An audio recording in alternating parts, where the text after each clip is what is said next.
Shalom, selamat malam jemaat Tuhan yang terkasih. Kita berjumpa kembali dalam program Mesbah Keluarga yang khusus membahas mengenai pendalaman Alkitab. Dan pada malam hari ini kita sama-sama akan belajar mengenai apakah Natal itu perlu dirayakan secara Alkitabiah tentunya. Ya, karena memang sekarang ada sebagian orang Kristen yang mempertanyakan apakah memang Natal itu harus dirayakan, karena memang di Alkitab tidak mencatat peristiwa tersebut harus dirayakan secara harfiah. Namun tentu saja saya ingin juga mengatakan bahwa di Alkitab juga tidak pernah ada kata atau perintah untuk menyatakan bahwa Natal itu tidak boleh dirayakan. Jadi dengan demikian sebenarnya kalau sesuatu yang tidak diatur di dalam Alkitab, kalau benar-benar tidak diatur, itu maka berarti Tuhan memberikan kita kebebasan. Apakah kita ingin merayakan Natal itu juga boleh, kalau tidak juga tidak menjadi masalah. Kalau tidak ada yang tersirat maupun yang tersurat di dalam Alkitab. Namun hari ini kita akan mempelajarinya secara Alkitabiah bahwa Natal itu sebenarnya diperintah oleh firman Tuhan. Ya, jadi mari nanti kita akan melihat ya. Natal berasal daripada bahasa Portugis yang berarti hari kelahiran. Ya, jadi dari akar katanya saja sudah menyatakan ya, Natal artinya hari kelahiran. Ya, walaupun nanti banyak orang yang dulu mengatakan bahwa Natal itu ada perayaan pagan dan seterusnya. Nah, kalau dikaitkan dengan kata Natal tadi, apakah dewa-dewa itu baru kelahirannya pada saat Yesus dilahirkan atau jauh sebelumnya? Itu yang pertama. Yang kedua, jelas kita umat Kristen menyatakan bahwa kita merayakan Natal itu memperingati hari kelahiran Yesus. Dan pernak-perniknya pun kita berikan atau kita pakai, itu semuanya tidak ada hubungannya dengan peristiwa penyembahan berhala atau pagan ya. Mari kita lihat apa yang dikehendaki oleh Tuhan di dalam merayakan umatnya. Ya, apakah keinginan Tuhan itu? Apa yang diperintah Tuhan itu pada umatnya untuk merayakan hari raya? Baik, kita lihat yang pertama yaitu di Keluaran 12 ayat 17. Jadi kamu harus tetap merayakan hari raya makan roti yang tidak beragi. Sebab tepat pada hari itu juga aku membawa pasukan-pasukanmu keluar dari tanah Mesir. Nah, maka haruslah kamu rayakan hari ini turun-temurun. Itulah suatu ketetapan untuk selama-lamanya. Jadi ini saya yakin semua jemaat Tuhan yang terkasih juga mengerti bahwa yang dibicarakan di dalam ayat ini adalah Paskah pada waktu keluarnya bangsa Israel dari Mesir. Ya, tapi sekarang kita merayakan tentu Paskah yang berbeda.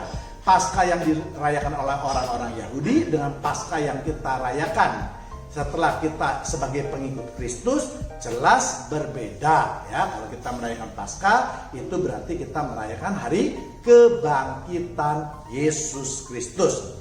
Kemudian kedua kita lihat yaitu di Keluaran juga 34 ayat 22. Hari raya 7 minggu yakni hari raya buah bungaran dari penuaian gandum haruslah kau rayakan. Juga hari raya pengumpulan hari pergantian tahun ya. Jadi hari raya 7 minggu ini juga merupakan perintah daripada Tuhan supaya umatnya yaitu bangsa Israel pada waktu itu harus merayakannya. Dan memang sampai saat ini pada kaum Yudaism yaitu para pengikut pada orang-orang Israel, orang-orang Yahudi masih percaya kepada perjanjian lama, mereka memang masih merayakannya. Kemudian yang ketiga yaitu Imamat 23 ayat 34. Katakanlah kepada bangsa Israel begini, pada hari yang ke-15 bulan yang ke-7 itu ada hari raya pondok daun bagi Tuhan 7 hari lamanya. Ya, jadi ini juga ada perintah. Kalau hari raya pondok daun itu atau hari raya bagi Tuhan ya. Jadi ini yang harus kita pikir atau kita pegang gitu ya, bahwa hari raya itu bukan hari raya umat, tapi hari raya Tuhan yang harus dirayakan oleh umatnya ya. Jadi pengertian umumnya kalau hari raya berarti hari raya bagi umat. Ya, jelas tidak. Ya, secara alkitabiah itu adalah hari rayanya Tuhan dan umatnya yang merayakan. Ya, jadi jelas ya. Kemudian kita lihat ringkasan daripada ketiga peristiwa tersebut, yaitu di Ulangan 16 ayat 16.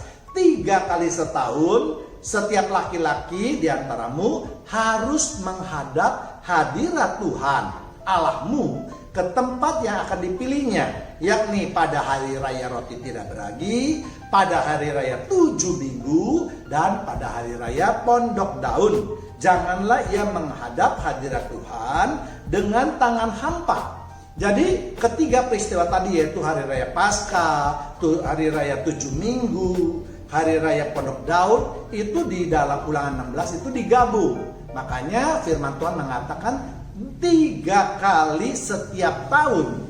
Ya, yang dimaksud 3 kali ada 3 kali peristiwa ini. Ya, dalam Ulangan 16 ini tidak juga ada kata engkau harus merayakan, tetapi dipakai kata penggantinya, yaitu menghadap hadirat Tuhan. Ya, apa artinya? Di sini Tuhan ingin berbicara bahwa menghadap hadirat Tuhan itu adalah beribadah. Jadi merayakan hari-hari raya Tuhan itu dengan beribadah kepada Tuhan. Ya, jadi inilah inti atau esensi daripada ketiga ayat tadi ditambah dengan ayat di Ulangan 16 ini. Ya, ini juga harus kita perhatikan karena inilah nanti akan menjadi dasar pada saya untuk membuktikan bahwa Natal itu harus dirayakan. Jadi memang tidak setiap kata atau tidak setiap hari raya itu harus dinyatakan. Misalnya nanti kita akan lihat ya di dalam Perjanjian Baru ya. Namun kita sekarang lagi berbicara mengenai Perjanjian Lama tentu saja ya. Kemudian kita lihat juga di Keluaran 23 ayat 17. 3 kali setahun semua orangmu yang laki-laki harus menghadap hadirat Tuhanmu, Tuhan.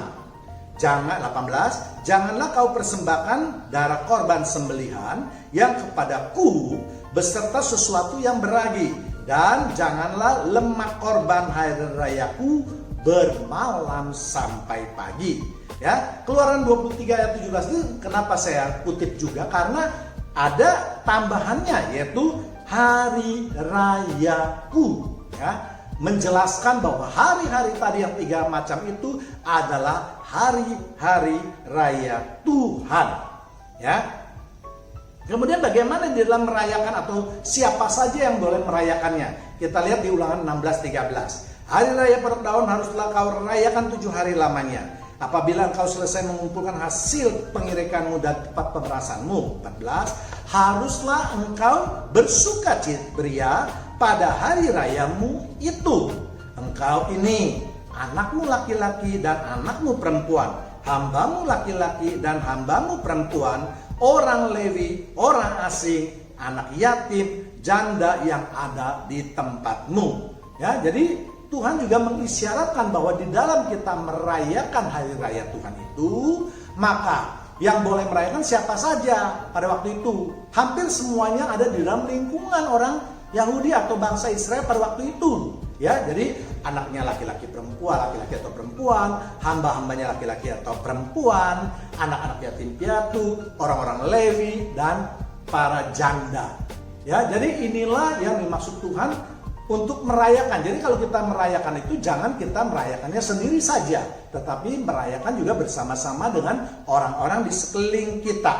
Ya, jelas di sini disebutkan hari rayaku. Ya. Kemudian kita lihat juga di dalam Perjanjian Baru, yaitu di Kisah Para Rasul 20 ayat 16. Paulus telah memutuskan untuk tidak singgah di Efesus supaya jangan habis waktunya di Asia, sebab ia buru-buru agar jika mungkin ia telah berada di Yerusalem pada hari raya Pentakosta. Ya, jadi di dalam ayat ini jelas tidak ada kata sama sekali rayakanlah apa segala macam. Hari dikatakan hari raya Pentakosta. Ya, tapi jelas makna atau intinya pasti adalah untuk merayakan hari raya Pentakosta. Mengapa saya bisa mengambil atau menafsirkan hal-hal seperti itu? Ya karena kalau Paulus itu buru-buru, dia tidak mampir di Efesus, mau buru-buru ke Yerusalem. Kenapa? Iya kan? Dia tahu bahwa hari sudah dekat dengan Pentakosta. Ya, kalau dia datang ke Yerusalem buru-buru lalu tidak merayakan hari raya Pentakosta, untuk apa dia pergi ke Yerusalem? Lebih baik dia di Efesus. Ya kan? Beribadah kepada jemaat di Efesus, penuaian jiwa-jiwa, menguatkan iman para jemaat di sana dan seterusnya.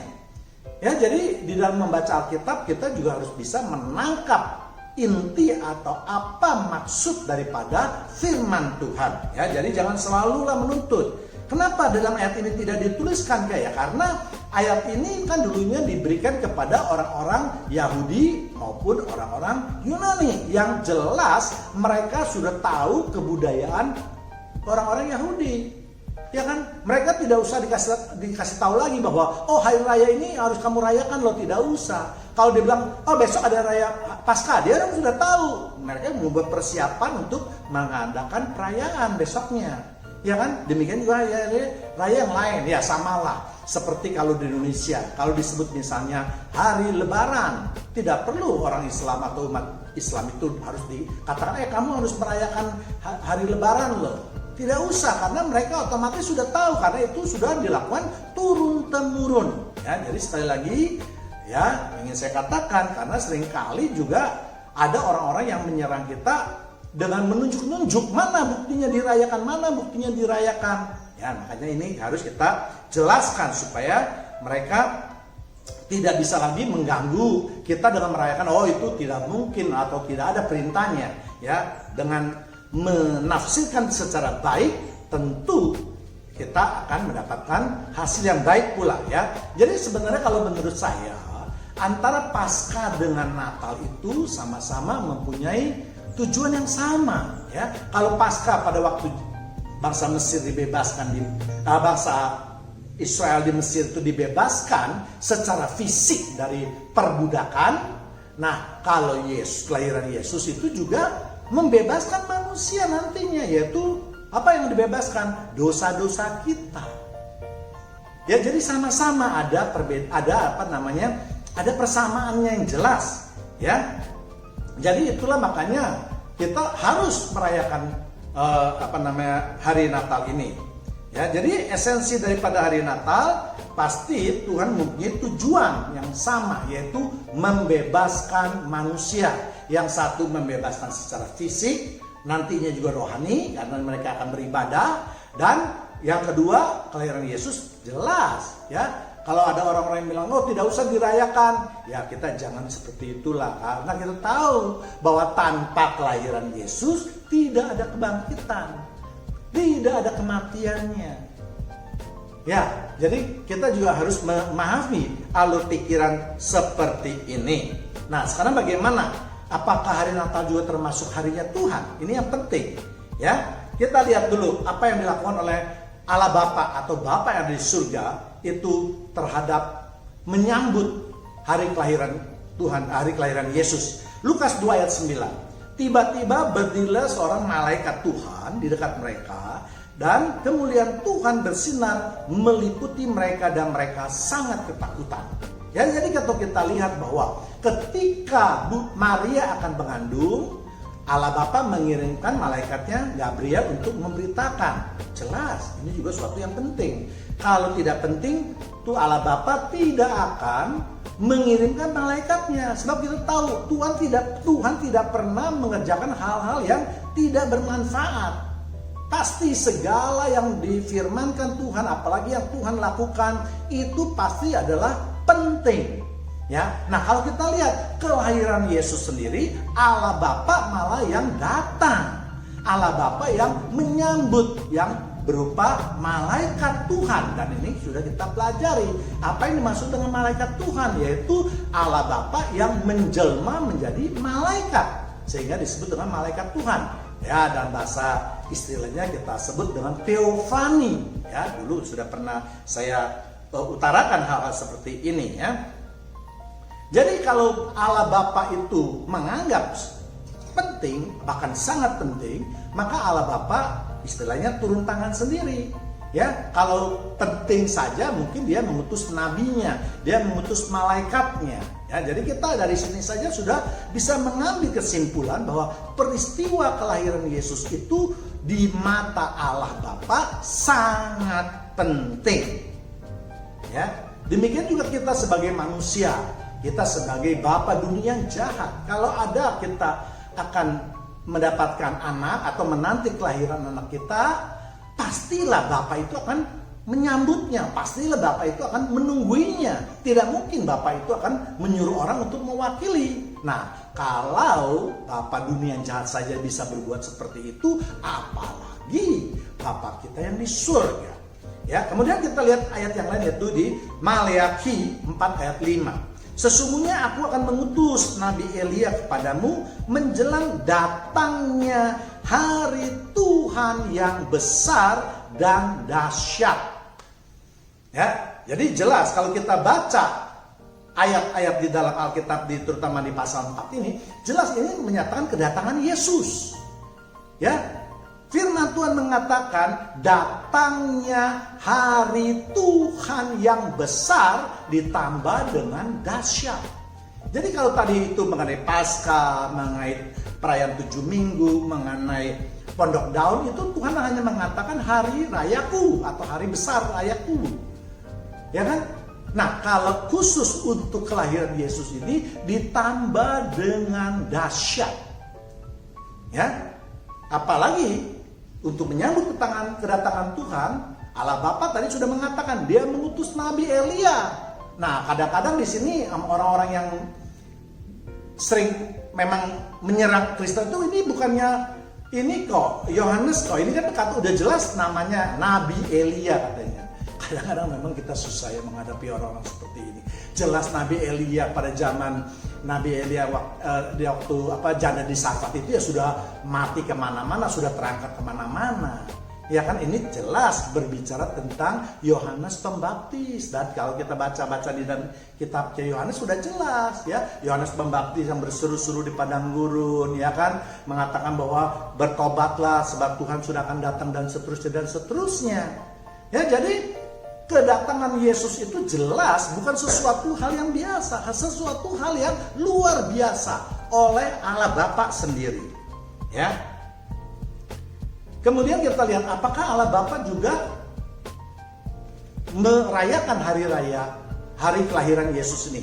Lukas 2 ayat 10. Lalu kata malaikat itu kepadanya, "Jangan takut, sebab sesungguhnya aku memberitakan kepadamu kesukaan besar untuk seluruh bangsa." Ya, untuk seluruh bangsa. 11. "Hari ini telah lahir bagimu juru selamat Kristus Tuhan di kota Daud." 13. "Dan tiba-tiba tampaklah bersama-sama dengan malaikat itu sejumlah besar bala tentara sorga yang memuji Allah."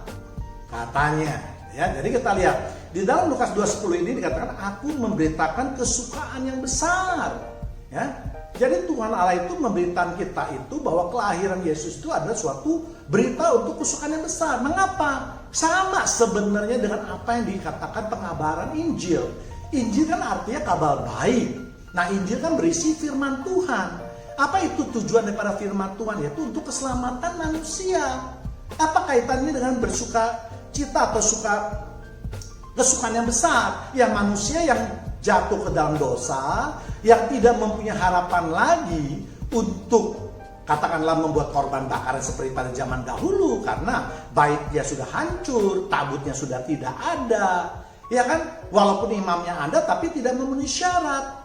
Jelas sama seperti sekarang orang bangsa Yahudi, mereka terus meratap di tembok ratapan. Ya, jadi kalau itu memberitakan kelahiran Yesus itu sama juga dengan memberitakan Injil, karena Yesus adalah juru selamat. Injil juga memberitakan tentang keselamatan. Ya, kalau kita mengerti Injil pasti kita mengerti bahwa Yesus adalah firman yang menjadi manusia. Ya, jadi Yesus itu identik dengan kitab Injil, identik dengan firman. Ya, itu yang dimaksud dan kesukaan yang besar. Kemudian juga dikatakan ada sejumlah bala tentara sorga yang memuji. Apa tujuannya Allah Bapa mengirimkan bala tentara? Ini bukan dalam keadaan perang, tidak ada musuh yang harus dimusnahkan. Ya, bala tentara perang itu berarti bisa ratusan, ribuan, puluhan ribu. Ya, dan tadi saya katakan bahwa Allah tidak pernah mengerjakan pekerjaan yang sia-sia.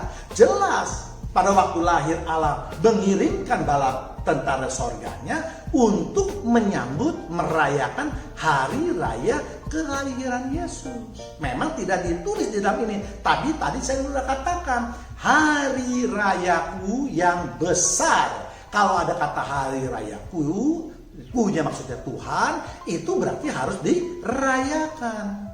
Ya, jadi jelas sampai di sini ya. Jadi jangan lagi ada yang mempertentangkan bahwa mana. Saya rasa beberapa ayat tadi kita sudah jelas lah ya, bahwa memang tidak ada yang perintah tersurat, tapi tersiratnya banyak ya. Tadi minimal ada 3-4 ayat ya. Kemudian kita lihat juga ayat yang terakhir, yaitu Filipi 4 ayat 4. Bersukacitalah senantiasa dalam Tuhan. Sekali lagi kukatakan bersukacitalah. Tadi sudah dikatakan kesukaan yang besar, ya kan? Dalam merayakan hari raya Tuhan itu mesti juga ada kesukaan, ya. Dan jelas kita sebagai umat Kristen, ketika kita merayakan Natal, wow, kesukaan kita besar sekali. Lihat saja kalau dulu sebelum ada COVID ini yang merayakan Natal, kita datang dengan tawa canda, dengan senyum yang merekah, ya kan? Di mana-mana terdengar gelak tawa. Itu sudah mencerminkan bahwa suasananya sudah terpenuhi. Dan kita berarti juga melaksanakan firman Tuhan di Filipi 4 ayat 4 ini.